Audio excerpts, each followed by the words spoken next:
There is a moment, recorded by the ancient historian Plutarch, that tells you everything you need to know about Alexander the Great.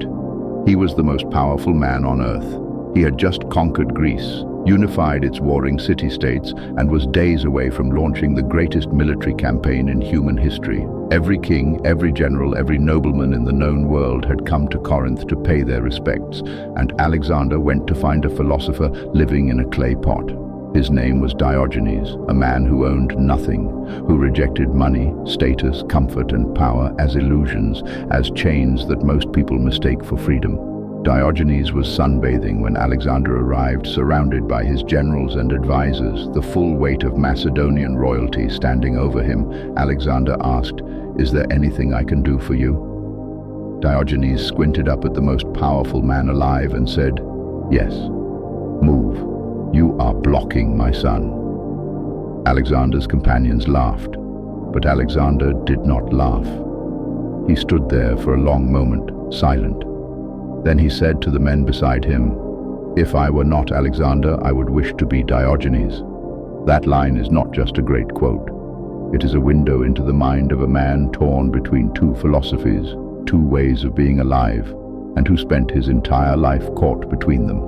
That tension, between conquest and contemplation, between limitless ambition and the desire to strip everything down to what is real, is the true philosophy of Alexander the Great.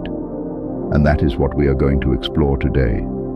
Let us begin where Alexander began, not on a battlefield, but in a classroom. In 343 BC, when Alexander was 13 years old, his father, Philip II of Macedon, hired the greatest philosopher in the ancient world to be his son's private tutor. That man was Aristotle, not Aristotle's student, not a follower of Aristotle's school. Aristotle himself, the man who had studied under Plato, who had gone on to reshape every field of human knowledge, from biology to ethics to political theory to logic. The place was called Mieza, a quiet sanctuary outside the Macedonian capital with gardens and shaded walkways. And there, for 3 years, the future conqueror of the known world sat and listened. He studied philosophy and ethics. He studied rhetoric, literature, medicine, and science. He read Homer, obsessively, deeply, in a way that was not casual appreciation, but almost religious devotion. Aristotle gave Alexander 2 things that would define him forever. The first was a framework for understanding the world. Aristotle believed in logos, in reason, in evidence, in the disciplined examination of reality. He believed that a man's highest calling was the life of the mind, that virtue was not merely feeling good, but acting rightly through the sustained exercise of reason and will. He taught Alexander that excellence, what the Greeks called arete, was not a gift, but a practice, a daily choice, a habit worn into the bones. The second thing Aristotle gave Alexander was more complicated and darker, and Alexander would eventually reject it. Aristotle believed that Greeks were naturally superior to all other peoples, that non-Greeks, Persians, Egyptians, Indians, were, in his words, barbarians who existed closer to the level of animals than of civilized men. He urged Alexander to treat Greeks as friends and relatives, and to treat conquered peoples as plants or beasts to be managed. The world, in Aristotle's vision, was divided, Greek here, barbarian there. Philosophy on one side, savagery on the other. Alexander took everything Aristotle gave him, and then, over the course of a decade of war and wonder, he looked at what he saw. The Persian noblemen who died with honor, the Egyptian priests who carried thousands of years of wisdom, the Indian philosophers who debated him with a sharpness that stunned his generals. And he began to think that his teacher was wrong. That moment of rejection is one of the most philosophically significant acts of the ancient world. To understand what Alexander believed, you first have to understand what drove him. And what drove him was something the Greeks had a specific word for: pothos. Pothos does not translate cleanly into English. It is sometimes rendered as longing or yearning or desire, but it is more than ordinary want. Pothos is an ache for something you cannot fully name, a pull toward the horizon, a restlessness that does not go away when you eat or sleep or win. Arian, one of Alexander's ancient biographers, uses the word repeatedly to describe Alexander's motivations, and it is always pointed outward, always toward what has not yet been reached. Where did this pothos come from? Part of it came from his mother. Olympias was a woman of fierce and consuming intensity, a devotee of Dionysian mystery cults, deeply connected to the idea of divine power and destiny. She told her son, and he believed it, that he was not merely the son of Philip, that he was descended from the gods, from Achilles through her line, perhaps from Zeus himself. This was not unusual mythology for the time, but Olympias told it to Alexander with a conviction that lodged in him permanently. He grew up believing that his life had a shape beyond the ordinary, that he was meant for something vast. Part of the pothos also came from Homer. From the age of 13, under Aristotle's guidance, Alexander read the Iliad not as legend but as a handbook for living, and at the center of the Iliad stands Achilles, the warrior who chooses a short, glorious life over a long, forgotten one. Achilles knows he will die young. He knows it from the beginning, and he chooses it, because for Achilles to live without glory is not to live at all. Life without the stamp of greatness upon it is simply waiting to die. Alexander made the same calculation. He slept with a copy of the Iliad under his pillow, alongside a dagger, as if he needed both at all times, the weapon and the dream. When he crossed into Asia at 22 years old, the first thing he did was visit Troy. He ran to the tomb of Achilles, laid a wreath on it, and is reported to have said that Achilles was fortunate to have had Homer to sing of his greatness. The grief in that moment is real. Alexander, even at his moment of triumph, was already thinking about whether anyone would remember him properly. This is the first pillar of Alexander's philosophy. Glory is not vanity. Glory is the only thing that survives death. It is the only form of immortality available to a mortal man, and if that is true, then a life without the pursuit of excellence, without the willingness to risk everything, to push past every boundary, is a kind of slow death. He believed this completely. It is why he fought at the front of every battle, why he refused to be safe when his men were not safe, why he crossed deserts that others said could not be crossed. This was not recklessness, this was philosophy in action. But here is where it gets complicated and interesting. Alexander did not simply want to conquer, he wanted to understand. He brought scientists, botanists, zoologists, and philosophers with him on his campaigns. He sent specimens back to Aristotle. He held philosophical debates in his tent at night, across the fires of his camp, with scholars he collected from every civilization he moved through. He was reported by ancient sources to have wept at the death of a Persian queen with genuine grief, and to have shown sincere respect for the religious traditions of peoples his own teacher had called subhuman. When he entered Egypt, he did not plunder the temples. He made sacrifices to Egyptian gods. He traveled across hundreds of miles of desert to reach the Oracle of Siwa, an act that served no strategic military purpose whatsoever, because he needed to know something about who he was. The oracle at Siwa greeted him as the son of Ammon, the Egyptian god equated with Zeus. Alexander chose to believe it, or more precisely, he chose to inhabit it. The belief that he was son of a god was not delusion. It was a philosophical position, that certain men, by the scale of their deeds, by the force of their will, by the depth of their vision, rise to something that ordinary categories cannot contain. When he pressed into Persia and shattered the empire of Darius, he did something that stunned his Macedonian generals. He began adopting Persian court customs. He wore Persian robes.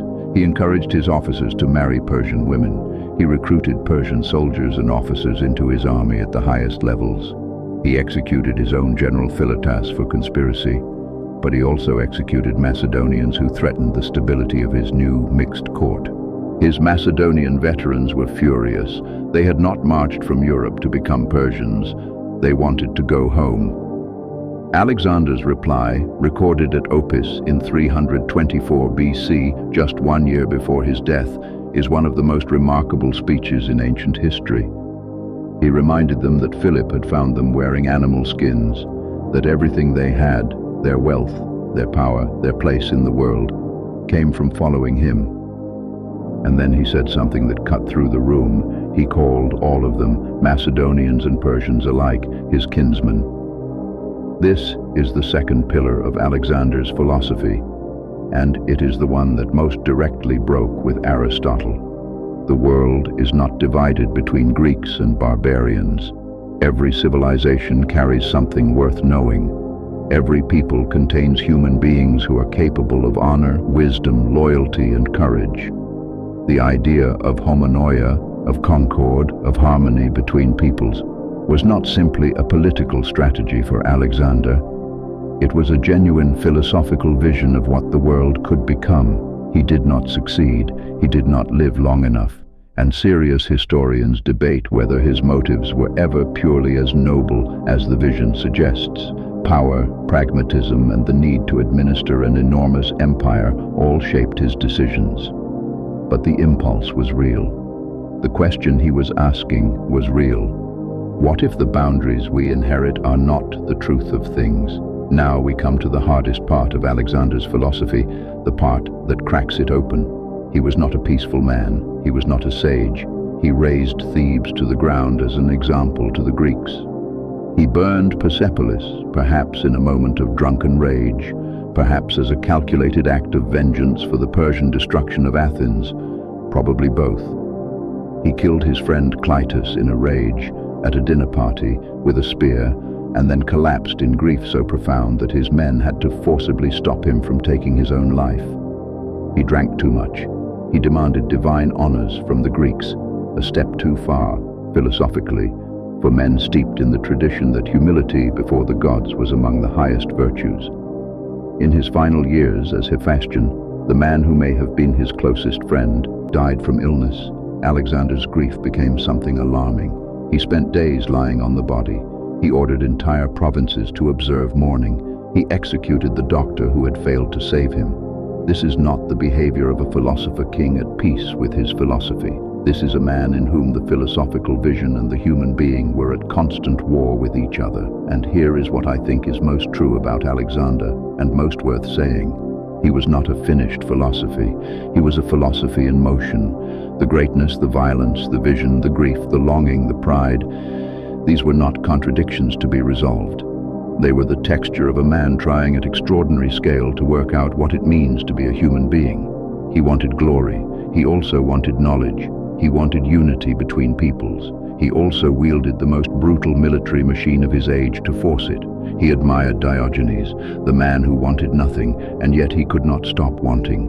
He admired Achilles, the man who chose death over obscurity. And yet when Hephaestion died, he seemed to discover that nothing he had won could protect him from the grief of ordinary human love. Perhaps that is the most honest summary of his philosophy. Alexander believed that a human being has a duty to press against every limit, the limit of geography, of knowledge, of cultural prejudice, of physical courage, of what others say is possible. He believed that the highest form of life was one lived at full extension, with nothing held back and nothing unconquered. He believed this so completely that he pursued it to the absolute end and died at 32 years old in Babylon, having never once stopped moving. When he was asked on his deathbed who should inherit his empire, he is said to have answered, the strongest, or perhaps the worthiest. The manuscripts disagree, and maybe that is fitting, because Alexander never fully resolved the question of what worthiness means. Is it strength? Is it wisdom? Is it the willingness to conquer, or the willingness to release? Is it the man with the army, or the man sitting in the sun? If I were not Alexander, I would wish to be Diogenes. He never stopped being Alexander, and I suspect he knew, even as he said it, that he never could. What remains? The world after Alexander was not the world before him. The Greek language became the common tongue of the entire Mediterranean and Near East. Alexandria in Egypt became the intellectual center of the ancient world. Its library, its school of philosophy, its fusion of Greek, Egyptian, Jewish, and Persian thought. The Hellenistic age that followed Alexander's death was messy, violent, fragmented.